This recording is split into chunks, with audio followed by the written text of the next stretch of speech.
My mother-in-law tried to sabotage our wedding. The plan backfired. Let me tell you something about my future mother-in-law.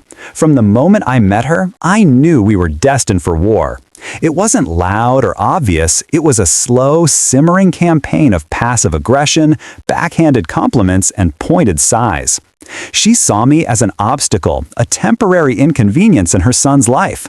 And when my fiancé and I started planning our wedding, she decided it was time for a full-scale assault. Her weapon of choice? The wedding cake. But what she didn't know was that I was ready for her, and my counterattack would be a thing of legend. Meeting my fiancé was like finding the other half of my soul.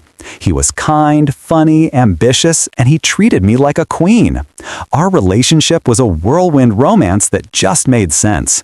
The only dark cloud on our otherwise perfect horizon was his mother. The first time he brought me home, she looked me up and down, her eyes lingering a little too long on my slightly worn-out jeans, and greeted me with a limp, damp handshake.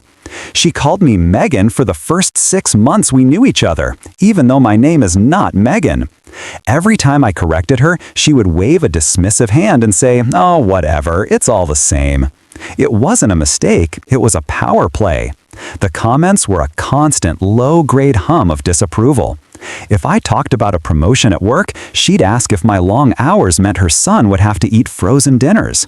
If I mentioned my family's annual camping trip, she'd wrinkle her nose and talk about the importance of supporting local hotels. She once gifted me a book titled How to Be a Good Submissive Wife for a Successful Man for my birthday. My fiancé just laughed it off, calling her old-fashioned and telling me not to take it personally. He was a classic mama's boy, desperate to keep the peace, constantly caught between the woman who raised him and the one he loved. I tried to be the bigger person. I smiled through the insults, brought her favorite wine to dinner, and listened patiently to her stories about his childhood ex-girlfriends. I was playing the long game, hoping that eventually my kindness and love for her son would wear her down. Then we got engaged. The proposal was perfect, intimate, and everything I had ever dreamed of. The joy, however, was short-lived. The moment we announced our engagement, my future mother-in-law's campaign went from Cold War to active combat. Suddenly, she had opinions on everything. The venue was tacky. The color scheme was depressing. My choice of bridesmaid dresses was unflattering to real women. My fiancé was stuck in the middle, trying to mediate. "She just wants to be involved, honey," he'd say. "She's excited." Excited wasn't the word I would use. She was on a mission to imprint her will onto our day, to erase any trace of me from the celebration of our union. I held my ground on the big things, but the constant friction was exhausting. So when she offered, out of the blue one Sunday afternoon, to handle the wedding cake, I should have known it was a trap. She'd never offered to help with anything before. She'd sit back and criticize, but never lift a finger. My fiancé, ever the optimist, thought it was a breakthrough. "See, honey, she's coming around." But as I looked at the smug, self-satisfied smile on her face, a cold dread washed over me. This wasn't an olive branch, it was a Trojan horse. And I had a terrible feeling I knew what was hiding inside. I reluctantly agreed to let her handle the cake. It was a strategic retreat on my part. I was tired of fighting about every little detail, and I figured, how badly could she mess up a cake? My fiancé was so relieved, so happy that his mom and I were finally cooperating. He kissed my forehead and told me it was the best wedding present he could ask for. I tried to share his optimism. I really did. For the first week, I almost believed it. But then the vagueness started. Whenever I'd ask about the cake planning, she would just wave her hand and say, "It's a surprise, dear. You'll love it. I have exquisite taste." The way she said exquisite was always accompanied by a little glance in my direction that felt like a challenge. I wanted to press her for details, to get the name of the bakery, to see a sketch. But my fiancé would always intervene. "Let her have this, honey. Trust her." So I did. I buried my anxiety and focused on the other million things that needed to be done. 2 weeks before the wedding, my phone rang. It was an unknown number. I almost ignored it, assuming it was another spam call, but something made me answer. A very polite woman on the other end introduced herself as the manager of the Sweet Surrender Bakery. She said she was calling about the order for our wedding. My heart skipped a beat. She had used my name, not hers. The manager explained that they were finalizing the schedule for the delivery and just needed to confirm a few last-minute details as the person who placed the order had been a bit unclear. She said there seemed to be a discrepancy between the size of the order and the number of guests we had on file. My blood ran cold. I told her I'd call her right back, my mind racing. I knew, with a certainty that settled like a stone in my gut, that this was it. This was the sabotage. I took a deep breath, steadied my voice, and called the bakery back. I told them I was her personal assistant, calling to confirm the details on her behalf. The manager, happy to have some clarity, immediately pulled up the order. And what she described was a masterpiece of malicious incompetence. It was a single-tier, 8-inch round cake. The flavor was plain vanilla. The frosting was to be basic, undecorated white buttercream. And for the topper, a cheap plastic bride and groom figurine that looked like it had been made in the 1980s. It was the most pathetic, uninspired, and frankly insulting cake I could imagine. It was a cake for a child's birthday party, not a wedding for 200 guests. It was designed to be an embarrassment, a visible symbol of her disdain for me. The manager confirmed that she had specifically requested the smallest, most basic option on their menu, citing a tight budget and a preference for simplicity. I thanked her calmly, my voice a hollow shell. I hung up the phone and stood in the middle of my living room, the full weight of her hatred crashing down on me. She was going to ruin my wedding day. She was going to make me a joke in front of all my friends and family. And then, through the red haze of my anger, a different thought began to form. A tiny, dangerous, and utterly brilliant spark of an idea. She wanted to play a game? Fine. Game on. The initial wave of anger was so intense it made me feel physically sick. I paced my apartment, my hands clenched into fists, replaying every condescending comment, every backhanded compliment, every time she had gotten my name wrong.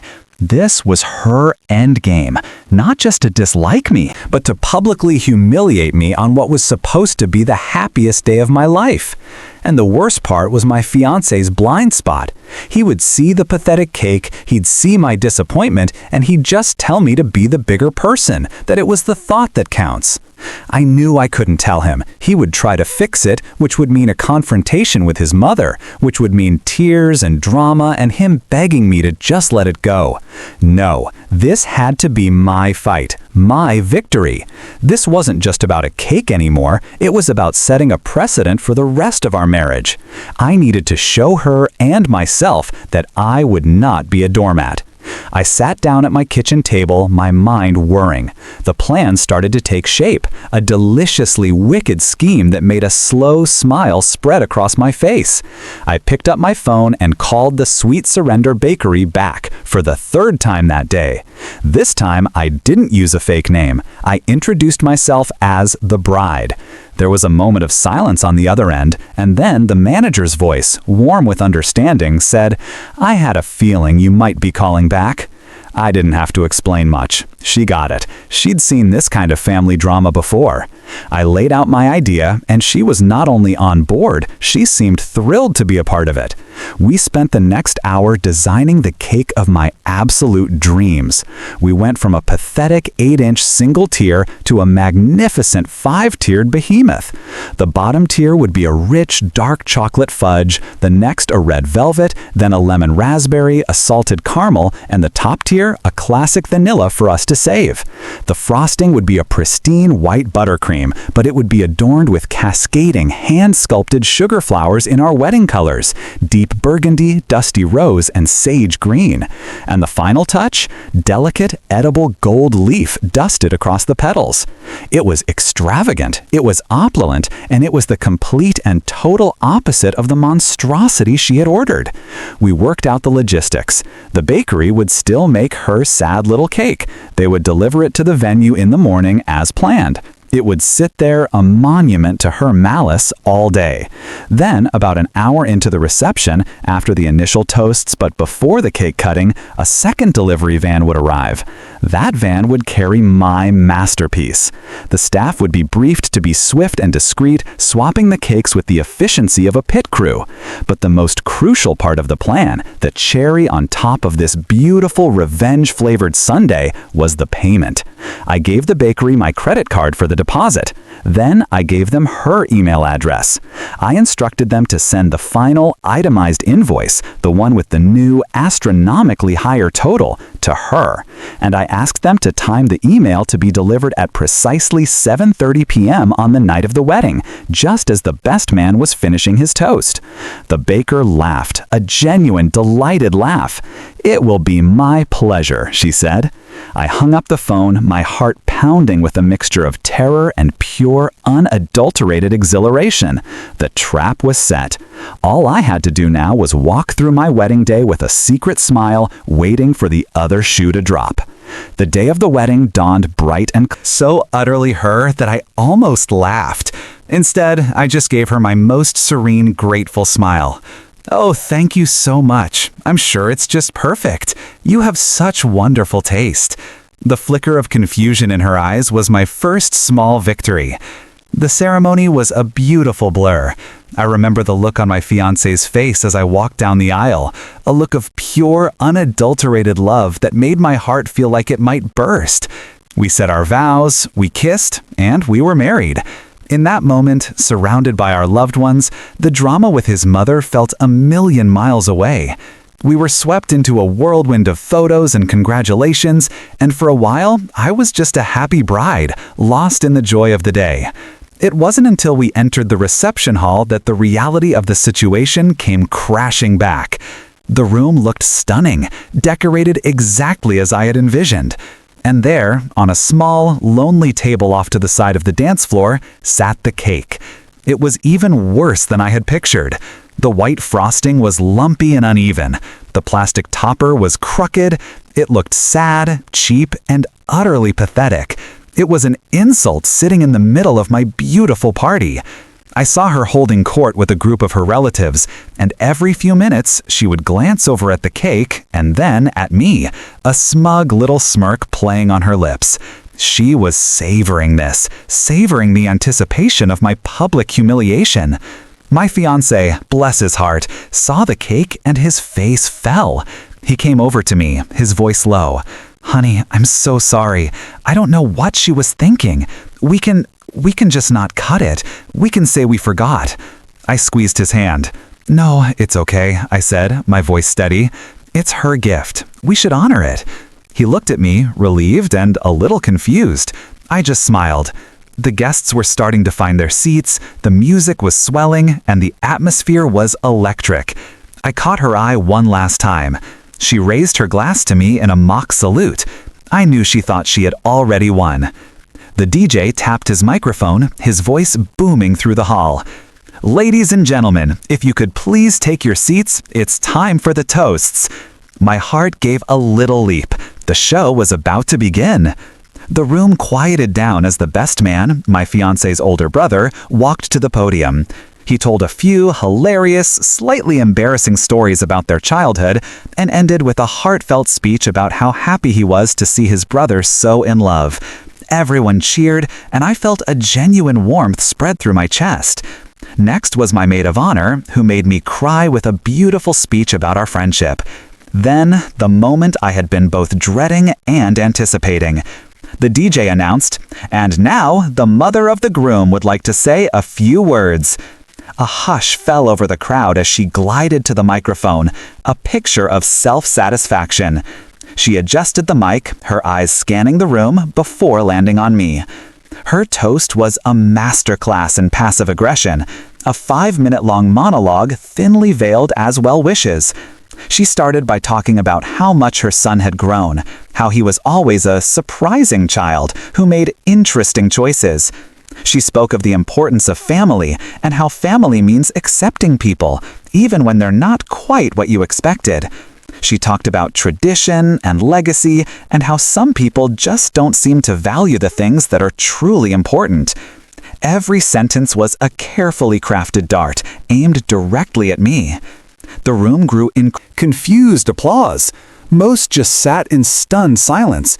It was so awkward, so transparently petty, that it was almost painful.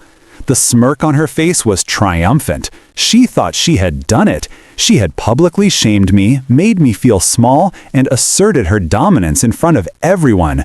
She took a deep, satisfied breath, ready to bask in the aftermath of her victory.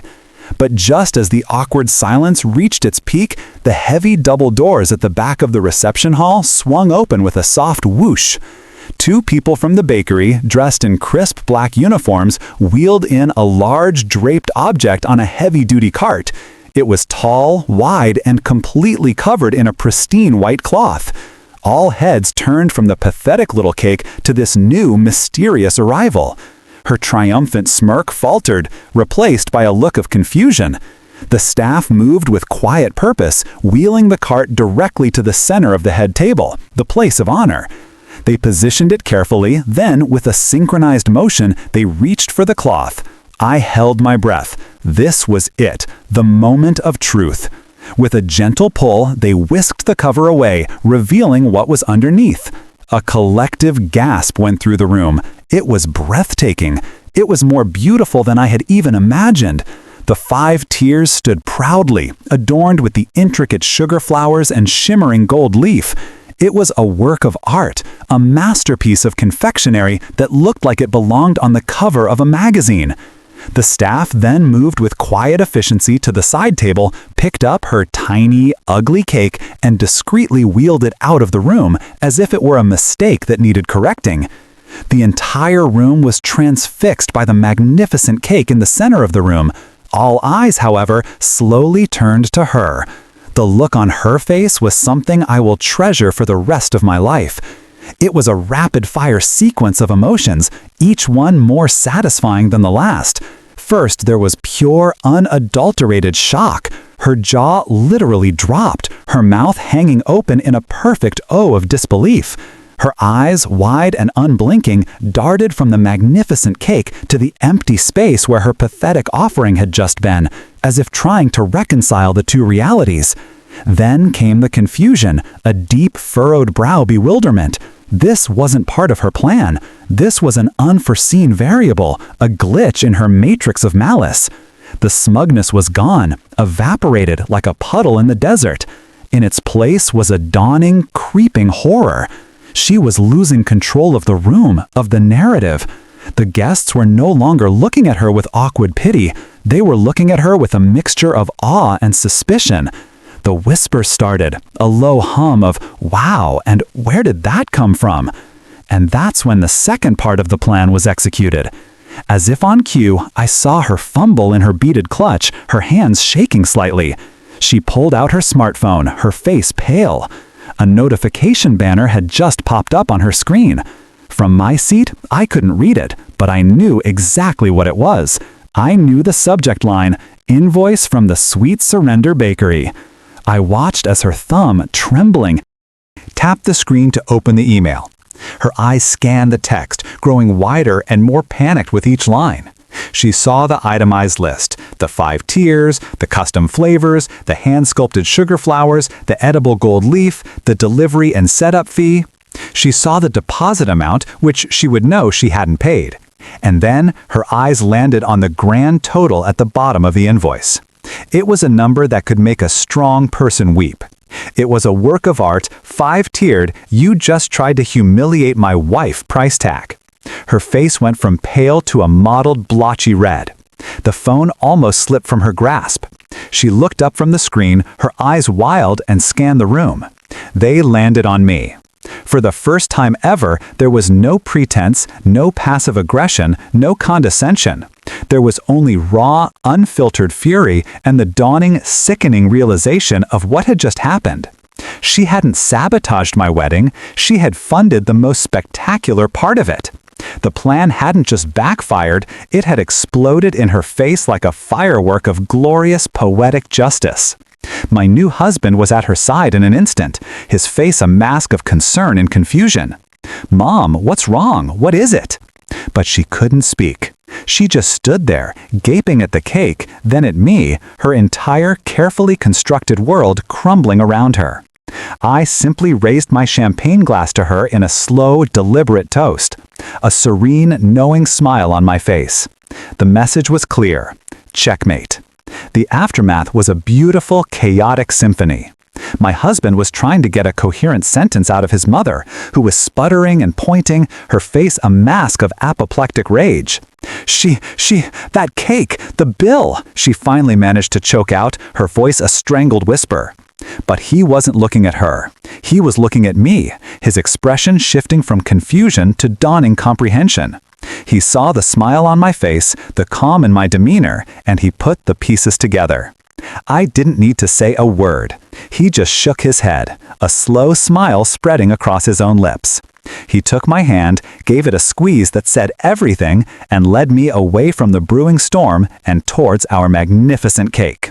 The DJ, sensing a shift in the atmosphere, put on a romantic song. And now, he announced, the newlyweds will cut their cake. The crowd erupted in applause. As we stood behind the masterpiece, our hands clasped around the knife, I felt a sense of peace and power I had never known. This wasn't just about a cake anymore. This was about boundaries. This was about respect. This was the moment I stopped trying to win my mother-in-law's approval and started protecting my own happiness. The cake was delicious, by the way. Every single flavor was perfect. The story of the great cake switch became the talk of the wedding. A legendary tale of a bride who had turned a sabotage into a spectacle. People were coming up to me all night, not with pity, but with congratulations and admiration. Later that night, back in our hotel suite, the adrenaline finally faded. I told my husband everything. I showed him the emails from the bakery, the invoice that had been sent to his mother. He listened, his face growing somber. He wasn't angry with me, he was angry with himself. He apologized profusely for being so blind, for not standing up to her sooner, for letting me deal with her toxicity alone. He held me and promised me that from that day forward, we were a team, a united front against any and all drama. The next morning, as we were enjoying room service, my phone buzzed. It was a text from her. It was a furious, all-caps tirade, calling me a manipulative, deceitful monster and demanding we pay her back for the cake. I read it once, showed it to my husband, and then I blocked her number. He handled it from there. He called her and told her in no uncertain terms that her behavior was abhorrent, that she owed me a massive apology, and that she would be paying for the cake she ordered. Our marriage didn't start with a whimper of resentment, it started with a bang.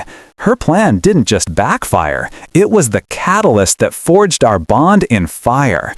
It taught us how to fight for each other, how to stand together, and how to turn a moment of intended ugliness into a lifetime of beautiful strength. And every year on our anniversary, we get a small single-tier cake from the Sweet Surrender Bakery, just to remind ourselves of the day a mother-in-law's sabotage became the sweetest victory of all.